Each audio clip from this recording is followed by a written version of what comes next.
Hello everyone and welcome back to the channel. I am Abe with MysticGenMara.com, a small town mystic from the middle of Idaho. And tonight is, at least when the video goes live, it is February 2nd, which in the ancient cultures was one of the Sabbats. And tonight we're going to talk about this Sabbat, and it is Imbolc. It's spelled I-M-B-O-L-C, but it can be said Imbolc or Imbolg. It depends on what culture you're reading about as to how it's stated. And the Sabbats are ancient fire festivals. Some were very focused on the bonfires, others were about candles and that type, torches, things like that. Light from flames was very important at the Sabbats. Light and fire were symbols of survival. It was something that we kind of needed back in the day to keep us going. So these were very key aspects to these different times, and they marked the year at these points. And the Sabbats we're most familiar with are from the Celtic and Druidic lines, but there are other cultures, interestingly enough, that all tagged the same time periods. So, it's kind of fascinating in that respect, but we're not discussing Sabbats. We're talking about one today. This Sabbat is generally celebrated on the 2nd of February.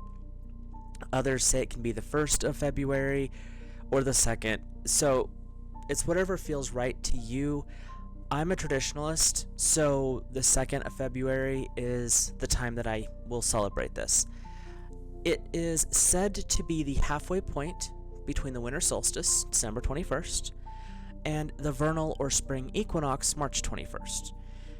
And if you're going by actual days, I was looking online, there's a place that does exact math. It's like February 4th between noon and 3. Just for convenience sake, I'm going to go with the 2nd, like I said. Another name for this particular holiday, and if you are of the Catholic persuasion or have come from that, you'll recognize this. It's the Feast of Saint Brigid.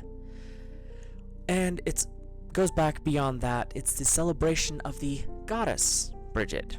Yep, the goddess was demoted to a saint so that they could bring her followers into the church. And that's not saying anything bad. That is literally what happened. Brigid is a triple goddess, but not in the Maiden Mother crone version we usually associate with triple goddesses. She has 3 faces that she turns on when needed. One is the face of healing. She is a goddess of healing. She is a goddess of poetry. Poetry also goes into other arts, communicative arts, words, singing, acting, things like that. But for a goddess, the 3rd face is the one that I find the most interesting. She's the goddess of smithcraft, blacksmithing. And to me, that's kind of impressive because you don't hear of too many female deities that are all about blacksmithing, smithcraft, metalworking. They'll have a little bit with like jewelry, but her craft, her 3rd face, is the very hot, fiery metal crafts. So, something interesting to think about if you are working in the ancient deities. In the deeper depths of history, the gods and goddesses are still around. Just so we're clear, they have had to assume other names as time has progressed. What is old has now been reborn, and that is where the goddess Brigid is now Saint Brigid. But you can use other of the ancient goddesses that have similar energy at this time as well, and those are the goddess Vesta, the other Celtic goddess Freya, and there's multiples, I'm just referencing one other one. You can also work with the Egyptian goddess Sekhmet. Sekhmet is a little interesting, but her energy does tend to line up with Brigid's pretty close. There's a few important differences, but those are the deities most commonly associated if you're not wanting to use Brigid. And you can also use any of the goddesses of the full moon. Because interestingly enough, not all goddesses are associated with the full moon. Quite a few of them are, but not all of them. I have a hair. When we talk about the Sabbats, we have direct Sabbats and we have the cross quarter days. The directs are your equinoxes and solstices, but the cross quarters are those who fall at the halfway points between an equinox and a solstice. And Imbolc is between winter and spring, but we have Beltane, we have Lufthansa, which is in August, Beltane's in May, and my personal favorite, Samhain, which is in October. And Imbolc can be seen as a very fecund time, and that is where the pregnancies of Beltane, when we'll talk about that later, like later as in during Beltane, are either almost ripe for birth or actually being birthed. It is also a very powerful first sign of spring. This is when winter's hold is finally, you're seeing an end to it. It may not be over yet, but you're seeing that things are starting to break up. It's not spring in particular, mind you, but it's a precursor to spring. And the other thing that I thought was fascinating about this, because especially if you're in America, we have what is called Groundhog's Day, where Puxatawny Phil in Pennsylvania looks at his shadow, whether we are 6 weeks of winter left or spring is around the corner. And the 2nd of February is Groundhog's Day, which is the sign of the portent of spring and the return of life and light. So even the old traditions have made it into the mainstream, because that's what February 2nd is about. Imbolc is about the hope for spring, the hope for warmth, the hope for light coming forward. The old never goes away, it's just transformed. So, the themes of Imbolc are health and healing, creativity, and specifically skilled crafts. Metalwork, yarn work, because a lot of yarn work you have to have skill for it to be functional. Poetry, lyrical poetry, because you want the flow. It takes skill to do that. Slam poetry is not the same thing, and it uses some level of skill, but the references that I was going through, it is very specific in its skilled crafting form. So these are things that require training. These are things that require patience and time. This is the energy that Brigid brings in, is helping you understand and work with those aspects of art and creativity. And part of the reason that I think she was associated with this is, what else are you going to do in the cold months of the year? You're indoors, you might go outside for a little bit, but you're still going to come inside, and then what do you do for hours at a time? So that's kind of how I feel that this association was made. This is also a time for you to start your long season seedlings for later transplant outdoors. When I talk about that, if you ever have raised gardens, you usually just go to the nursery and buy what you need. But when I was growing up, that wasn't usually a possibility because it was a little pricey, where you could buy a packet of seeds for $2.50. The plant itself was $3, but the seeds had 200 seeds in it. So, and your usual success rate was, 75 to 80%. So one packet of seeds would give you 150 plants versus going to the store for the same $2.50 and only getting one. So we always grew up starting plants indoors, and we would have like half of my grandma's dining room full of every available shelf with little pots of plants all over the place. And the time to start that is generally in February. So this is a good time to start planning out your garden. If you do those kind of things, even if it's a patio garden, February is a good time to start. And Imbolc is the goddess coming in saying, let's get things moving. And generally in the upper latitudes, the upper areas, northern areas, so you want to start things that are over 95 days around this time, if you've got the room for it. key term, because you will be transplanting things as you go, but this is the time to get some of this stuff started. It's a good time to start your spring cleaning. Not into full spring cleaning yet, but you can start doing a gentle smudge at this point, clearing out old energy by opening the front door, smudging it out the door. If you need to start rearranging, getting rid of some of the older clothes, stuff that the kids have grown out of, these are the times to work on that. And when we have these Sabbats, a lot of them start off with a cleaning process. You gotta get cleaned up before you can, get ready for the next cycle, and that's kind of what they're encouraging. If you do altar work, grain dollies, corn dollies, little dollies that you make out of the grains and corns from the previous year, are a great way to decorate your altar. If you like to use candles, even the little LED ones, they recommend always having them in a full ring. Imbolc is also a little bit of a fairy holiday, as in the Fae, so you want to make sure you're not offending anyone there.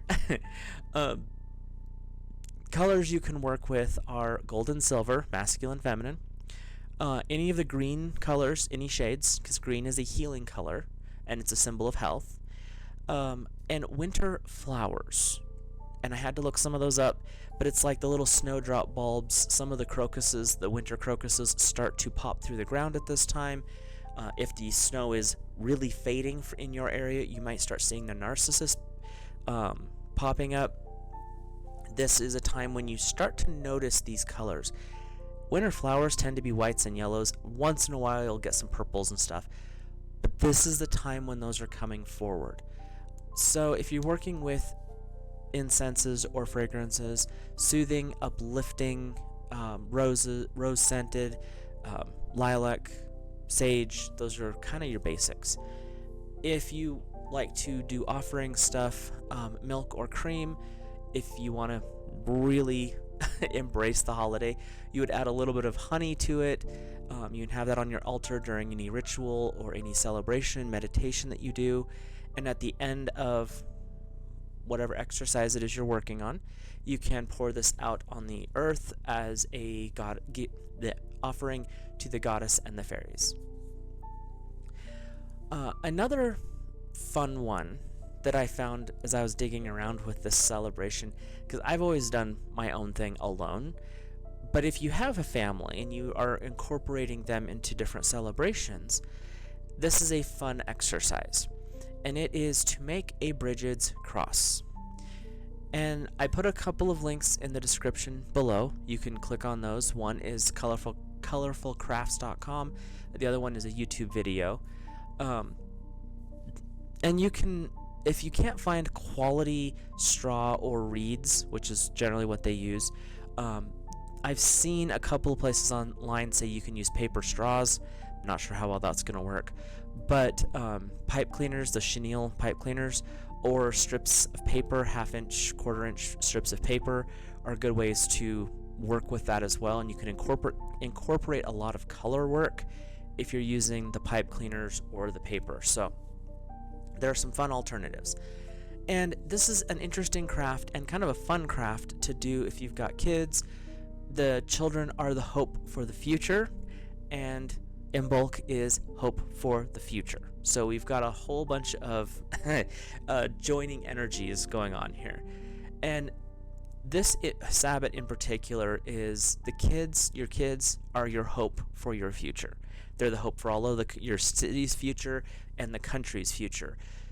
So this particular Sabbat is really focused on the future, upbringing the children, children surviving, all of these things, because back in the day, babies, their first year, it was interesting. But these are some exercises and fun things to bring the kids into the practice if you're interested. And this little craft is said to bring in the blessings of the goddess Brigid herself. And these blessings include health, healing, joy, peace, of course good luck, but also a blessing of creativity and skill. This goddess is a very kind and loving goddess. I mean, they all have their hard side. They are mother goddesses. But she wants to interact with us as humans. And I think that was the biggest drawback to trying to chase her out of people's practices, was she wants to interact. And so they kind of had to bring her into the Catholic Church through St. Brigid because she wasn't going away. The title of saint was the way to keep her in without having her be above the god that they were worshiping. And like I said, that's not being rude. That is historical. You can check it yourself if you choose. And when you work on making St. Brigid's cross, you want to excuse me. You want to be focusing on new beginnings, on positivity and prosperity, health and healing. You want to, as you're doing this, you want to discuss things that are uplifting, that are supportive, that are growth. And once you've completed them, and I didn't get an image, I'm sorry, you can hang them above the main door of the house. There is a little bit of variation on that in where you hang them. If you have kids, everyone makes their own, and if you and your partner, your spouse, then each of you make one as well. And where you would hang them depends on the station in the house. This is not sexist. This is just one of the ways to do it. The head of the household, whoever that is, the main breadwinner, will put theirs above the main door of the house. They're the primary protector and breadwinner. They're the ones that bring it in, therefore theirs needs to be there. The spouse is the one that goes above their bedroom door. Then above each of the kids' doors, if you have that option, then they would hang theirs above their door. If your kids share a room, both of them go above the same door. But that's a way to incorporate more positive vibes into the household. Everyone is included, and everyone is in the position of helping the group as a whole. And you can hang them anywhere else. This is one of the ways you can do it, though. In some of the traditions, and these are some of the ancient traditions, the mother goddess is nursing her growing baby, the Lord that she birthed on Yule. This is the time when the light is growing stronger. The young Lord is growing by the day in power and size. As he grows, the days get longer, and you know for sure that winter has lost its icy grip. Life will be returning to the land as the days get longer and hope is renewed. It is a festival of lights. Candles play a huge role in rituals at this time. This is a time for the survival of the tribe, a celebration of the survival of the hardest part of winter. And candles are a way to celebrate that the worst is over and that hope is returning, bringing light and love with it. So, one more little tidbit here before we get into things. It is also the zodiac sign of Aquarius, which is an air sign, and that sign likes to communicate. They also are healers. They carry the emotions, the water, for those around them. It's a time to bring in light and open the intuitive channels. Brigid has also been associated with divination, clairs, psychic and prophetic abilities. So this is a great time to work on divination, to expand your clairs if this is something you're wanting to work on. Start a journey into discovering what your unique clair dominant power abilities are, and to pull tarot cards, scry, work with runes, whatever divination you wish to work with. This is the time period for it. Now, as I've said with other of the Sabbats, because of the way our calendars move, there is some variation. Most people say 1st or 2nd of February, but it can be as far as the 4th because it's the halfway point between the two, the equinox and the solstice. So with that, you generally have a window, the 2nd is the middle of it, of 3 to 4 days. So this one you'll have 3 to 4 days to go through this. You don't have to rush and do it all today. So, that is kind of the wrap up for that. So if you have any questions or comments, drop them in the comments section down below. And if you're new here, hit that subscribe button, drop a like on the video if you enjoyed it up to this point. And let's see if my lighter works. Okay. The next part of the little video here is going to be a guided, gentle meditation and visualization. And you can keep your eyes open, you can have them closed, it's up to you. I am going to be holding a candle because candles are a theme for this, so you can focus on the candle flame, or you can close your eyes and just follow the sound of my voice and the images that come forward.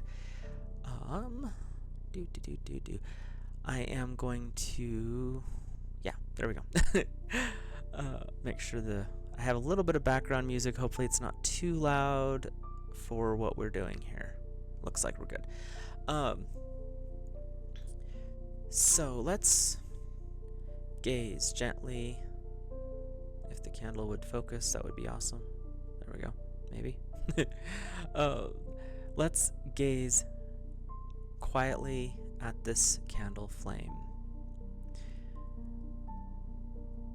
Allow your mind to go quiet in the flame of the candle, breathing deeply into your belly, breathing into the count of 4, and out to a count of 6. Allow your shoulders to drop and your muscles to relax. Breathe in 1, 2, 3, 4, and out 1, 2, 3, 4, 5, 6. One more time, breathing in 1, 2, 3, 4, out 1, 2, 3, 4, 5, 6. You see the light from the candle. The candle fills your vision. Your awareness is only on the flame of the candle. As you gaze upon this candle with your eyes open, or you can close your eyes and just hold the image in your mind, gazing into the candle, your awareness begins to shift, feeling the candle deep into the depths of your shadow self. That spark of life, hope, and love. Feeling yourself floating into the darkness. The light from the candle holds you up. You eventually fall into the flame. You become the flame, floating on the end of a candle yourself. Brigid's peaceful face comes into view. The goddess holds the candle that you are the flame on. The darkness, your shadow, begins to fade as you grow brighter. This gentle goddess's light flows from her peaceful countenance, mixing with you and the light you share as the flame. You turn your attention from Brigid's face, such a peaceful, happy face, and you see in the dark, things are sparkling. These are the diamonds of your shadow. These are the gifts, talents, and knowledge that you have repressed over the years. These are the things you were told to shut down, that were not worthy, that were not good enough. The things you may feel uncomfortable about now. Brigid's voice speaks. She talks of love, growth, creativity. And as she speaks, you are gazing into the darkness. One of the sparkling items shines brighter than all the rest. This is a gift, talent, or maybe even a tidbit of knowledge that you have buried deep into the darkness of your shadow. Brigid notices the same shine and carries you on your candle over to the gem. The closer you get, the more clear you see the sparkling gem in the darkness. As you get closer, what color is the gem that you are seeing? How big is it? When you observe the gem, what is the first thing that comes to mind? Is it a talent? Is it a skill? Is it knowledge? Or is it something else?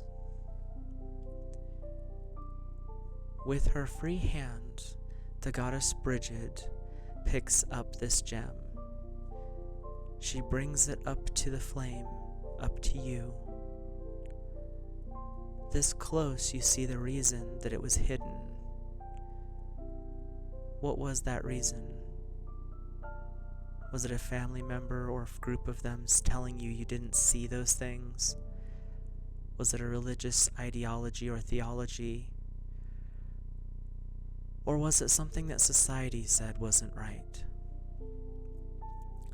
Why did this gem get put into the darkness? As she brings this gemstone closer, any dust or grime on the gem begins to slough off, revealing the beauty and the luster that lies within. You see this talent, gift, or knowledge reveal itself in its most positive, healthy, and uplifting form. It begins to glow in the light from Brigid's face and the flame that you have become. The goddess holds this gem above you, and you are the flame. The heat and the light that you put off begin to melt this gemstone ever so gently. But the gem doesn't melt away, it drips directly into the flame, into you, merging back with the conscious, healthy part of who you are. The flame grows brighter, and you feel the gift out of your shadow coming back into the light, back into your awareness. This may be a subconscious gift. It may be one of your clairs stretching and coming forward. The goddess Brigid has blessed you with this. This gift of awareness will make itself known in the best and most positive way possible. It may be subtle, or it may be more bold. It is going to be in the best and highest state for you. Feeling yourself tingling, you feel the flame fade away as you come back to your body. The flame that you were on top of that candle settles into your chest, into your heart, bringing the gift from the shadow back with it. The goddess Brigid gently kisses your forehead right over your third eye. You feel relaxed, you feel healthy, glowing from the inside, coming back to the now moment. Breathing in through your nose, bringing in gentle, white, healing light. Exhaling through your mouth, coming back into a more conscious state. Breathe in through your nose again, a gentle, blue healing light. Breathing out through your mouth, wiggling your fingers and your toes, rolling your shoulders,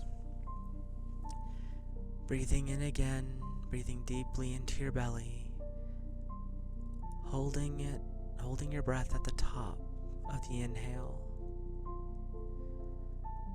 Exhale and allow yourself to come back comfortably and safely into this now moment. And whenever you're ready, you may open your eyes, feeling rested, feeling healthy, feeling blessed by the goddess herself.